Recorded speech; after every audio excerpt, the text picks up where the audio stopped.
베드로전서 3장 1절부터 7절까지 말씀입니다. 아내들아, 이와 같이 자기 남편에게 순종하라. 이는 혹 말씀을 순종하지 않는 자라도 말로 말미암지 않고 그 아내의 행실로 말미암아 구원을 받게 하려 함이니,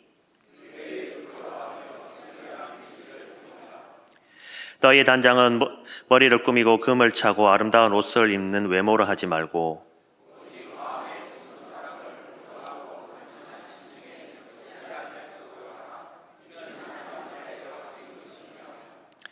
전에 하나님께 소망을 두었던 거룩한 부녀들도 이와 같이 자기 남편에게 순종함으로 자기를 단장하였나니,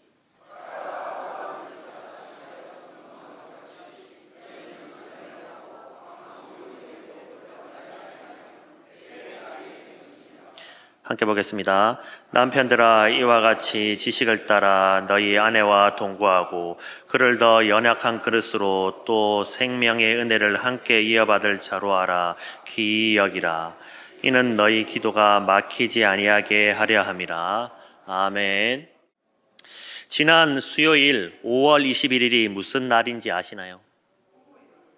둘이 하나됨을 기념하는 날, 2007년 국회가 법정 기념일로 지정한 날, 바로 부부의 날입니다. 남편과 아내를 대상으로 재미있는 설문조사를 실시하였습니다. 먼저 아내들에게 물었습니다. 나이가 들면 필요한 것이 무엇입니까? 이렇게 답변합니다. 첫 번째는 돈입니다. 두 번째는 건강입니다. 세 번째는 딸이 있어야죠. 네 번째는 친구입니다. 다섯 번째는 강아지입니다. 자, 이번에도 남편들에게 똑같이 물었습니다. 나이가 들면 필요한 것이 무엇입니까? 첫째, 아이 엄마입니다. 둘째, 사랑하는 부인입니다. 셋째, 마누라입니다. 네 번째는 아내입니다. 다섯 번째는 집사람입니다. 결국 남편에게 필요한 모든 것은 처음부터 끝까지 아내였습니다. 그럼에도 남편들은 아내가 소중한 것을 모르고 살아갈 때가 참으로 많습니다. 가정 세미나에서 설문조사를 했습니다. 다시 태어나도 지금의 배우자와 결혼을 하시겠습니까? 어떤 사람은 그렇게 하겠다라고 합니다. 어떤 사람은 한번 생각해 보겠다라고 합니다. 그런데 이상한 답변도 있었습니다. 골비였냐? 여러분에게 만약 이런 똑같은 질문을 한다면 어떻게 대답하시겠습니까? 예수님의 제자 중 베드로는 결혼한 사람입니다. 마가복음에 의하면 베드로는 가버나움에서 장모님을 모시고 살았다고 되어 있습니다. 장모가 열병으로 고생할 때 예수님께 모시고 와서 치료했습니다. 베드로는 부부와 가족의 소중함을 경험한 사람이었다는 것을 보여줍니다. 오늘 본문에서 베드로는 부부 그리고 가정이 하나님 앞에서 어떻게 살아야 하는지 지혜를 우리에게 전하고 있습니다. 하나님이 기뻐하시는 가정은 어떤 모습일까요? 부부와 가족이 함께 행복한 가정을 이루는 길은 무엇일까요? 첫 번째로 상대방을 바꾸려 하지 말고 내가 바뀌면 됩니다. 본문 1절 말씀을 제가 봉독하겠습니다. 아내들아, 이와 같이 자기 남편에게 순종하라. 이는 혹 말씀을 순종하지 않는 자라도 말로 말미암지 않고 그 아내의 행실로 말미암아 구원을 받게 하려 함이니. 베드로는 주후 66년에 로마에서 순교하였습니다. 베드로전서는 적어도 주후 66년 이전에 쓰여졌을 것입니다. 그 시대는 핍박의 시대입니다. 예수님을 믿는 사람을 만나기만 하면 감옥에 집어넣었던 그런 시대였습니다. 특히나 남자들이 적었습니다. 그래서 베드로는 믿는 아내들이 믿지 않는 남편들에게 어떻게 모범을 보여 그들을 전도할 것인가에 대해서 관심을 가지고 베드로 전서를 썼습니다. 그것은 한마디로 말로 하지 말고 행함으로 보이라라는 것입니다. 말보다는 행동으로 보이는 것이 중요한 것은 예나 지금이나 마찬가지입니다. 많은 말보다 사랑과 순종의 행동을 보여야 하는 것입니다. 아내의 남편에 대한 태도도 그렇습니다. 아내들은 남편들에게 말로 하면 달라질 것이라고 생각합니다. 그러나 남자는 말로 잘 되지 않습니다. 다시 1절을 보면 중간에 말로 말미암지 않고 그 아내의 행실로 말미암아 구원을 받게 하려 함이니라고 했습니다. 아내들은 남편들에게 말로 하면 되겠지 생각하지만 그렇지 않다는 것입니다. 계속해서 2절을 보십시오. 2절을 제가 봉독하겠습니다. 너희의 두려워하며 정결한 행실을 봄이라. 여기서 보다라는 말은 흙깃 보는 것이 아니라 주위에서 보는 것을 말합니다. 남편들은 아내의 말을 듣는 것이 아니라 아내의 행실을 주위에서 본다라는 것입니다. 아무리 믿음이 좋아도 남편을 함부로 대하는 아내를 따라 교회에 나오는 남편은 없을 것입니다. 믿음이 있는 아내들의 또 하나의 실수는 남편을 영적으로 무시한다라는 것입니다. 자신은 기도하며 영적으로 사는데 남편은 세상에 찌들려 산다며 은근히 무시하는 태도를 보이기도 합니다. 그런 아내에게 존중받지 못하면서 교회에 나오는 남편은 없을 것입니다. 본문 1절에는 아내들아 자기 남편에게 순종하라. 아내가 남편에게 먼저 순종하라라고 말합니다. 그런데 에베소서 5장 33절에서는 남편이 아내를 먼저 사랑하라라고 말합니다. 두 성경의 순서와 강조점은 조금 다릅니다. 바울이 쓴 에베소서에서는 남편의 의무를 먼저 말합니다. 그런데 베드로가 쓴 베드로전서는 아내가 남편에게 할 일을 먼저 말하고 있습니다. 순서는 다르지만 내용은 같습니다.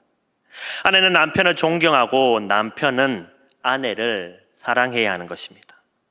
부부간에 긴 말이 필요한 것이 아니라 아내는 남편을 존중하고 남편은 아내를 사랑하는 구체적인 행동이 필요하다라는 것입니다.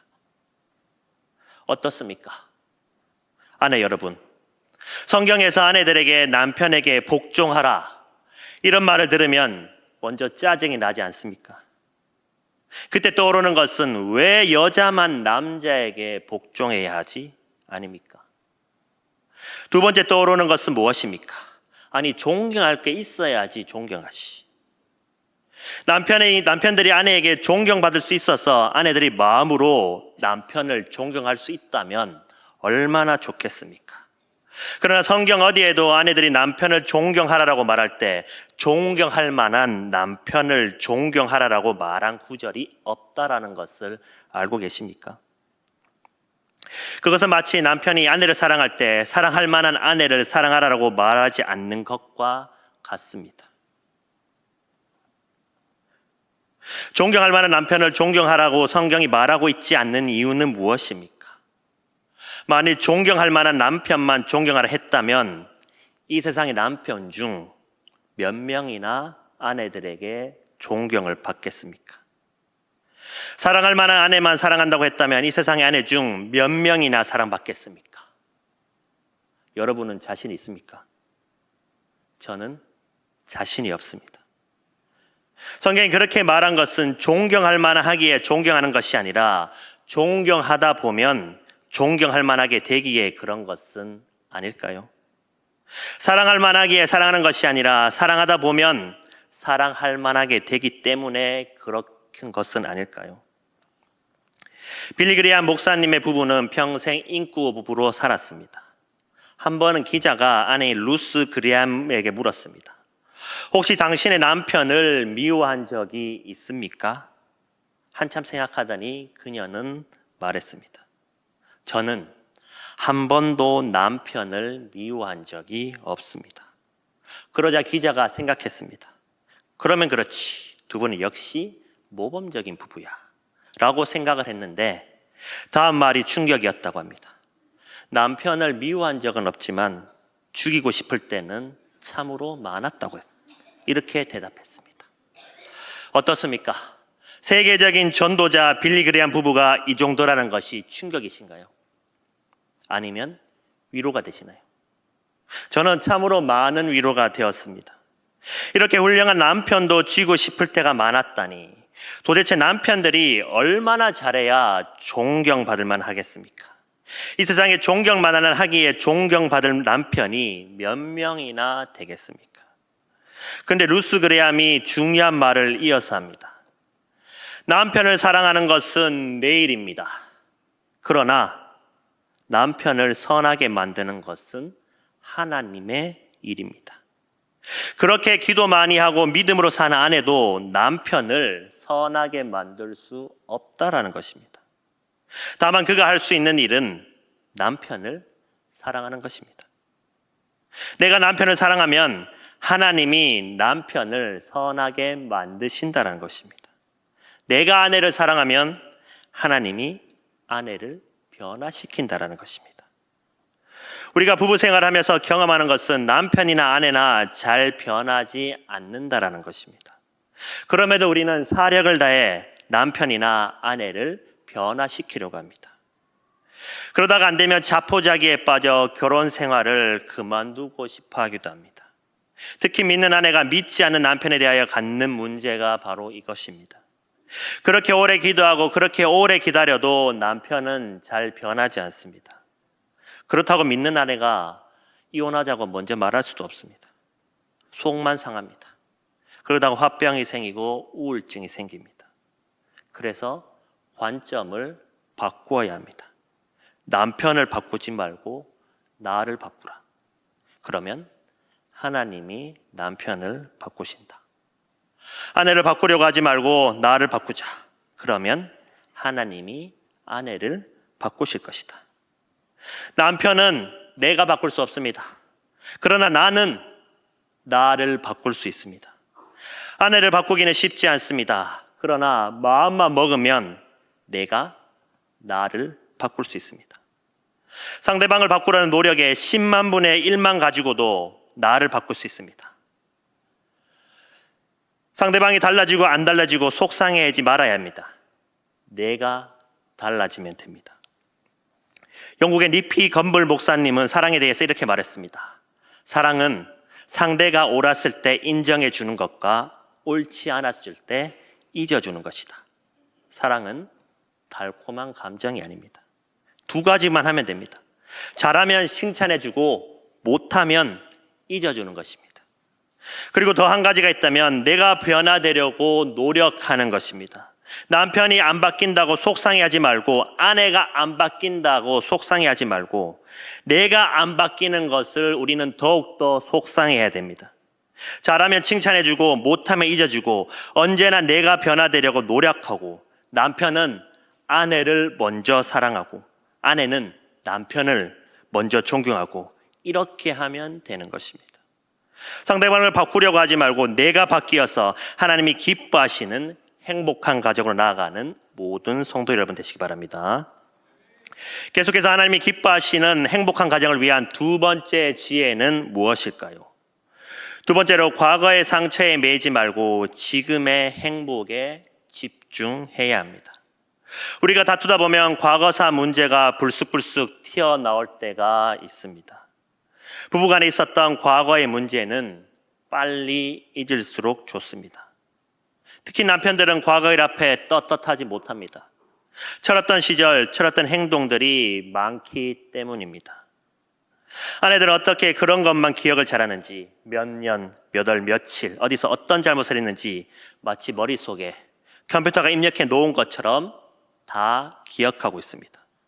오늘 집에 가셔서 아내에게 내가 당신 섭섭한 게 한 게 있나 라고 물어보시면 아마 밤을 새워가면서 줄줄 이야기하실 분들도 분명 있을 것입니다. 우리의 가정을 불행하게 만드는 이유는 지나간 일들을 우리가 문제로 삼기 때문입니다. 그때 당신이 그 일만 안 질려졌어도 이렇게까지 되지 않았을 텐데 만일 무엇 했더라면 하는 과거 가정법은 우리를 점점 불행으로 몰고 갑니다. 우리가 아무리 과거를 한탄해도 우리의 과거를 우리가 바꿀 수 없습니다. 되돌릴 수 없는 과거의 실수를 자꾸 반복해서 생각한다고 그 과거는 바뀌지 않습니다. 그런데 사람들은 생각 이상으로 과거를 많이 생각합니다. 부부관계를 파경으로 몰고 가는 말은 이런 말입니다. 우린 애초에 만나지 말았어야 했는데 그때 우리가 헤어졌어야 했는데 이렇게 과거를 한탄해봐야 무슨 소용이 있습니까? 우리가 아무리 한탄하고 그 책임을 남에게 전가한다고 지나간 일이 무효가 되는 것은 아닙니다.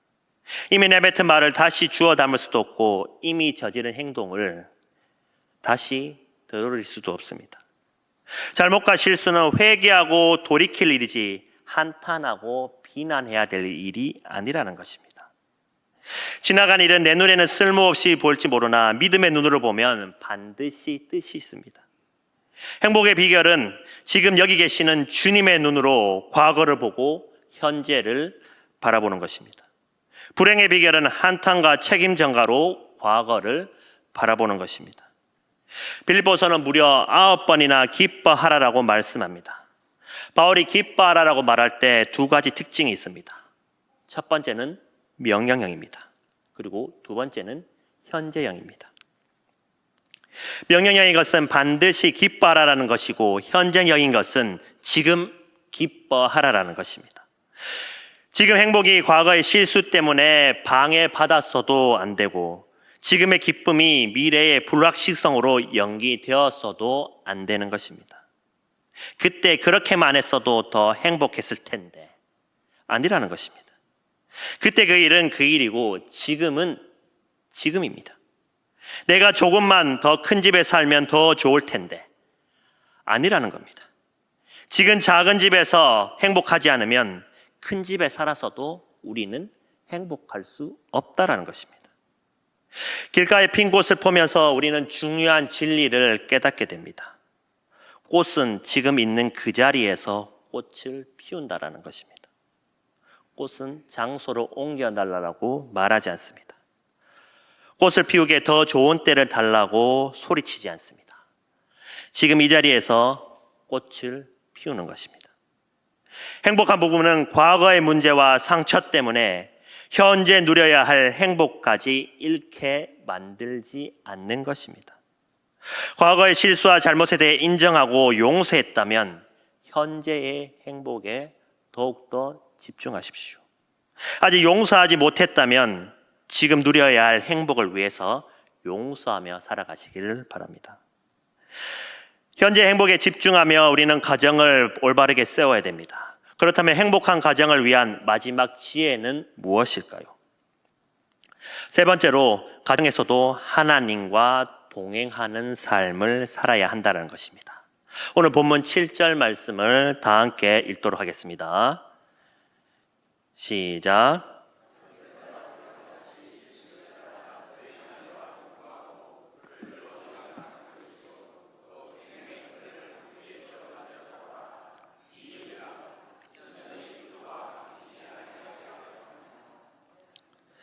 부부는 함께 밥만 먹고 사는 관계가 아닙니다. 행복하게 사는 것 자체도 중요하지만 이것이 행복의 전부가 아닙니다. 가정의 더 큰 목적은 하나님과 동행하는 것입니다. 하나님의 뜻을 이루어져 가는 것입니다. 하나님을 닮아가는 것입니다. 그러기 위해서 남편들에게 두 가지 의무를 지시합니다. 첫째는 지식을 따라 너희 아내와 동거하라라고 말씀합니다. 여기서 지식은 하나님의 말씀, 즉 성경을 가리킵니다. 쉽게 말하면 성경이 말씀하는 가정의 목적이나 부부 생활의 원리들을 따라서 아내와 살아가라라는 말씀입니다. 에베소서 5장 22절에서 25절까지 말씀을 제가 봉독하도록 하겠습니다. 아내들이여 자기 남편에게 복종하기를 주께 타듯하라. 이는 남편이 아내의 머리됨이니 그리스도께서 교회의 머리됨과 같음이니 그가 바로 몸의 구주시니라. 그러므로 교회가 그리스도에게 하듯 아내들도 범사에 자기 남편에게 복종할지니라. 남편들아 아내 사랑하기를 그리스도께 교회를 사랑하시고 그 교회를 위하여 자신을 주심같이 하라. 이 말씀은 누구에게 종속되거나 계급적인 차등을 말씀하는 것이 아닙니다. 한 몸으로서 영적인 질서와 연합을 말씀하는 것입니다. 또한 창세기 2장 18절의 말씀을 보면 하나님은 부부관계를 돕는 배필이라고 말씀하셨습니다. 부부는 서로 돕는 역할을 하는 관계인 것입니다. 이러한 말씀의 지식을 따라 부부가 함께 동거하는 것이 하나님과 동행하는 삶을 사는 것입니다. 하나님의 말씀은 교회에서만 통하는 것이 아니라 가정에서도 통해야 하는 것입니다. 남편의 의무 둘째는 아내를 기이 여기는 것입니다. 여기서 사용된 기이 여기라는 말 속에 존중하라라는 의미가 담겨 있습니다. 마음은 그렇지 않겠지만 실제 부부 사이의 언행을 보면 아내는 남편을 귀히 여기지 않는다라고 느끼는 사람들이 종종 있습니다. 다른 사람들에게는 온갖 매너를 갖추면서 남편이나 아내에게는 너무 쉽게 짜증내거나 말꼬리를 잡고 막말로 호통치는 경우를 우리는 종종 보기도 합니다. 이것은 귀히 여기는 태도가 아닙니다. 하나님과 동행하는 사람은 언행에 있어서도 분명히 남달라야 합니다. 남편과 아내를 대할 때에도 하나님을 대하듯 우리는 그렇게 해야지만 하나님과 동행하는 사람인 것입니다. 그렇다면 말씀의 지식을 따라 동거하고 아내를 귀하게 여겨야 할 이유는 무엇일까요? 더 연약한 그릇이기 때문입니다. 생명의 은혜를 함께 이어받을 자이기 때문입니다. 그리고 기도가 막히지 않기 위해서입니다.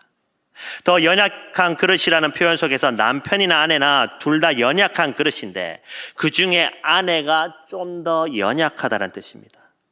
그렇게 남편의 힘이나 남편의 권위를 이기적으로 오용하지 말고 오히려 아내의 연약성을 인정하고 보호해 주라라는 것입니다. 생명의 은혜를 함께 이어받을 자로 알아라는 말씀은 동료 상속자 또는 공동 상속자라는 뜻입니다. 부부는 하나님의 나라를 함께 유업을 받을 영원한 친구이자 하나님의 뜻을 이루는 동지이며 하나님 나라의 공동 상속자입니다. 그렇게 다른 누구보다 더욱더 귀히 여겨야 하는 것입니다.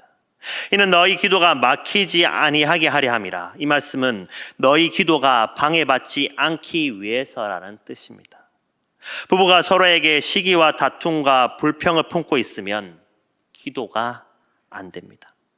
서로 마음을 열고 풀어야 합니다. 화해하고 화목해야 됩니다. 그래야 기도가 막히지 않습니다. 이처럼 남편들에게 주신 두 가지 의무인 성경이 말씀하신 대로 아내와 함께 살아가고 아내가 더 연약한 그릇이고 하나님 나라의 공동 상속자이며 우리의 기도가 막히지 않기 위해서 아내를 존중히 여기며 귀히 여기는 삶을 살아가시길 바랍니다. 이렇게 사는 것이 가정에서도 하나님과 동행하는 삶을 살아가는 것입니다. 말씀을 정리하도록 하겠습니다. 오늘 우리는 베드로전서 3장의 말씀을 통해 하나님이 기뻐하시는 행복한 가정을 이루는 세 가지 중요한 지혜를 함께 나누었습니다. 첫 번째로 상대방을 바꾸려 하기보다 먼저 나 자신을 변화해야 합니다. 배우자의 부족한 모습에 안타까워하고 변화를 강조하기 전 먼저 하나님의 말씀 안에서 나의 언행을 돌아보고 사랑과 존경의 마음으로 상대를 대해야 합니다. 아내는 남편에게 순종함으로 남편은 아내를 귀히 여김으로 서로를 변화시키는 놀라운 역사를 우리는 경험하게 될 것입니다. 두 번째로는 과거의 상처에 붙잡혀 현재의 행복을 우리는 놓치지 말아야 합니다. 부부 사이에 크고 작은 어려움과 상처가 있을 수 있습니다. 하지만 지나간 일에 매여 서로 원망하기보다는 현재 함께 지내는 그 소중한 시간에 집중하며 사랑으로 덮고 용서하며 우리는 나아가야 됩니다. 지금 이 순간에 행복을 붙잡는 지혜가 우리 가정을 더욱더 견고하게 세워줄 것입니다. 세 번째로 가정 안에서 하나님과 동행하는 삶을 살아야 됩니다. 부부는 단순히 함께 살아가는 공동체를 넘어 하나님의 뜻을 이루고 그분의 사랑을 실천하는 공동체인 것입니다. 말씀을 따라 서로 이해하고 존중하며 연약함을 감싸주고 생명의 은혜를 함께 누리는 동반자가 되어야 합니다.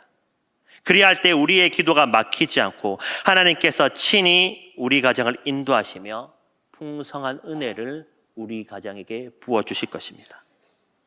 사랑하는 수정교회 성도 여러분, 오늘 말씀을 기억하며 우리 가정을 하나님이 기뻐하시는 행복한 공동체로 만들어 갑시다.